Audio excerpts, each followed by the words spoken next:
Aleykümselam ve rahmetullahi ve berekatuhu. Bir insanı Allah üçün sevmək necə olur? Bir insanı Allah üçün sevmək, insanın özünə istədiyini digər bir müsəlman qardaşı üçün də istəməsi. Qəlbində ona qarşı hər hansısa bir kin, küdurət güdməmək və yaxud onun üçün hər hansısa bir şeyləri etdiyi zaman hər hansısa bir mənfəətini güdməmək.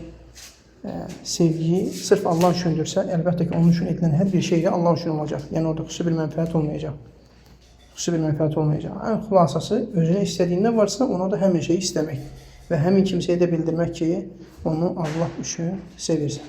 Deyirsən ki, mən səni Allah xatirinə sevirəm. Çünki Peyğəmbər sallallahu aleyhi və səlləm deyir ki, sizdən biriniz bir kimsəni Allah xatirinə sevərsə, ona bildirsin.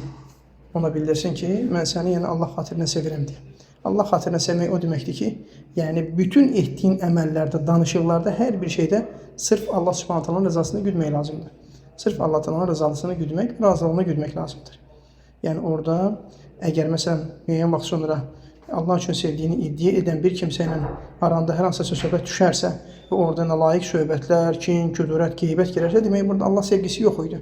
Orada başqa mənfəətlər var idi. Əgər həqiqi Allah sevgisi olsaydı, necə ki Allah üçün sevmişdinsə, Allah üçün də o tərəfdən gələn nələr varsa, ona da səbr eləməlisən. Həqiqi Allah sevgisi budur. Yəni həqiqi Allah sevgisi budur ki, necə ki onu Allah üçün xatirinə sevirsən, yaxşı əməllərinə görə. O tərəfdən də hansısa bir pis əməllər və pis sözlər sənə qarşı gələrsə, baş verərsən. Sırf Allah üçün də səbr etməkdir. Həqiqətən həqiqi Allah sevgisi budur. Allah bir də olsun.